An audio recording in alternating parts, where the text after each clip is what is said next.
చెప్పాలి. ఆ ఇంటి ఆయన పని మీద బాయికాడిపోతే అక్క అమ్మగారి ఇంటికి పోయి అమ్మని చూసి మళ్ళీ ఇంటికి వచ్చేటట్టు ఉంది. చెయ్యి ఆపితే బస్సు ఆగుతుంది, ఇంటికాడ దించిపోతుంది. ఎవరైనా ఈడున్న మా అక్కల్ని అడుగుతున్నా, అక్క ఎవరైనా ఒక్క రూపాయి అడుగుతురా మిమ్మల్ని బస్సులలో? ఏ బస్సు ఎక్కినా ఉచితంగా మిమ్మల్ని తీసుకెళ్తురు కదా. ఇది ఇందిరమ్మ రాజ్యంలోనే సాధ్యమైంది. స్వతంత్రం వచ్చినప్పటి నుంచి కానీ తెలంగాణ రాష్ట్రంలో కానీ ఉచితంగా బస్సు ప్రయాణం జరిగిందా ఎన్నడైనా మీరు ఆలోచన చేయండి. ఇవాళ ఈ 18 నెలల 6,500 కోట్లు మా ఆడబిడ్డల కోసం ఉచిత బస్సు ప్రయాణానికి ఇవాళ మనం ఖర్చు పెట్టడం జరిగింది. మేము ఖర్చు అనుకుంటలేం, మా ఆడబిడ్డల ఆత్మ గౌరవం కోసం మేము ఇచ్చే ఆడబిడ్డ కానుక అని ఈ ప్రభుత్వం అనుకుంటున్నది. మీ సోదరుడుగా మీ రేవంత్ అన్న ఇది ఆడబిడ్డకు కానుకగా, మీ అన్నగా, మీ తమ్ముడుగా మీకోసం పెడుతున్న పెట్టుబడి అని నేను ఈరోజు అంటున్నా. అదేవిధంగా ఇవాళ ఉచితంగా ఆర్టీసీ బస్సులో ప్రయాణం చేయడమే కాదు, ఈ ఆర్టీసీ బస్సులకే యజమానులను చెయ్యాలని ఆడబిడ్డలకు 600 బస్సులు కొనిచ్చి ఆర్టీసీకి కిరాయికి పెట్టి ఇవాళ 600 బస్సులు 1000 బస్సుల వరకు పెంచాలి. ఆడబిడ్డలకు 1000 బస్సులు కొనిచ్చి వాళ్ళ బస్సులే ఆర్టీసీకి కిరాయికి నడిపేటట్టు చేసి ఆర్టీసీ బస్సుల యజమానులను ఇవాళ కాంగ్రెస్ పార్టీ ఆడబిడ్డలకు చేసింది.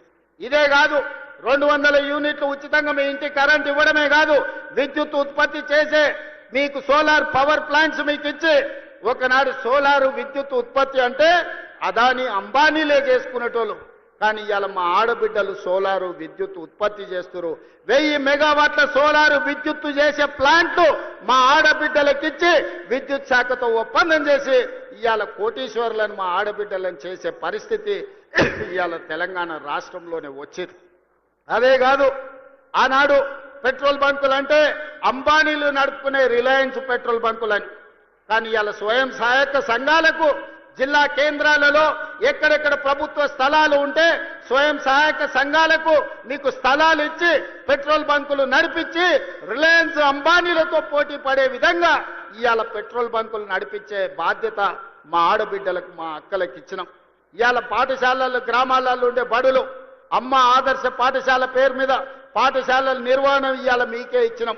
పాఠశాలకు, హాస్టళ్లకు కూరగాయలు కొనుగోలు చేసే కాంట్రాక్టు మీకే ఇచ్చినాం. ఇవాళ పిల్లలకు బట్టలు కుట్టే బిజినెస్ ఇవాళ మీ చేతుల్లో పెట్టినాం. తల్లి చేతుల్లో పెడితే బిడ్డకు ఎట్లాంటి బట్టలు కుట్టాలనో, సమయానికి ఎట్లా ఇవ్వాలనో అక్కలు చెల్లెండ్లు ఇవాళ ఇస్తారు అని చెప్పి అది కూడా మీ చేతుల్నే పెట్టినాం. ఇవాళ పిల్లల అటెండెన్స్ పంతుల్లో తీసుకుంటే పంతుల్లో అటెండెన్స్ మా అక్కలు తీసుకునేటట్టు గ్రామాలలో, తండాలలో, గూడాలలో, మారుమూల పల్లెల్లో ప్రభుత్వ పాఠశాలల్లో మంచి చదువు చెప్పించాలి. పేదల పిల్లలు డాక్టర్లు, లాయర్లు, ఇంజనీర్లు కావాలి. ఐఏఎస్లు, ఐపీఎస్లు అయి రాజ్యాలు ఏలాలి అని ఇవాళ ప్రభుత్వ పాఠశాలల్లో మంచి చదువులు అప్పజెప్పే కార్యక్రమాన్ని మా ఆడబిడ్డల చేతిలో పెట్టినాం.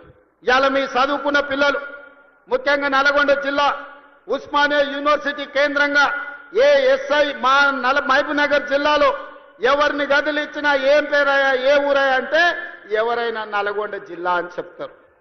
ఇవాళ ఎస్ఐలు, కానిస్టేబుల్, ఇవాళ డిఎస్పీలు అంటే నల్గొండ జిల్లా కేంద్రం.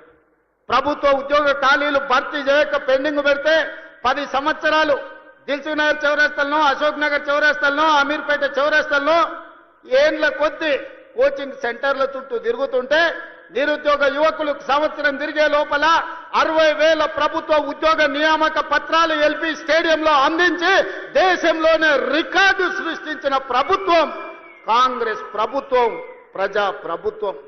ఇవాళ ఈ వేదిక మీద నుంచి నేను మాటిస్తున్నా, 2.5 సంవత్సరాలు ఈ ప్రభుత్వం పూర్తి చేసుకునే లోపల 1,00,000 ప్రభుత్వ ఉద్యోగాలు ఇచ్చి 1,00,000 మంది నిరుద్యోగ యువకులను ఉద్యోగాలు కల్పించి వాళ్ళ కుటుంబం ఆత్మ గౌరవంతో బ్రతికే విధంగా ఉజ్వల భవిష్యత్తు అందించే విధంగా ఈ ప్రభుత్వం చర్యలు చేపడుతుందని చెప్పి నేను ఈ సందర్భంగా తెలియజేస్తున్న మిత్రులారా, ఇవాళ ఆలోచన చేయండి.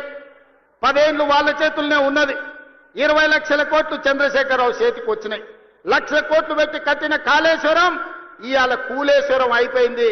కట్టింది, కూలింది 3 ఏళ్లలోనే అయిపోయింది. వెనకట్టెవడో బుద్ధిమంతుడంట పందిరేస్తే కుక్కతో తలిగి కూలిపోయిందంట. చంద్రశేఖరరావు కట్టిన కాళేశ్వరం 3 ఏళ్లలో కూలేశ్వరం అయింది. నేను అడుగుతున్న ఇవాళ ఈడికి వచ్చిన వాళ్ళను, ఇంజనీర్లను, తెలంగాణ మేధావులను ఆలోచన చేయండి. 60-70 ఏళ్ల కింద మేము కట్టిన నాగార్జున సాగర్ ఎట్లుంది, మేము కట్టిన మూసీ నది ఎట్లుంది, మేము కట్టిన శ్రీశైలం ఎట్లుంది, మేము కట్టిన శ్రీ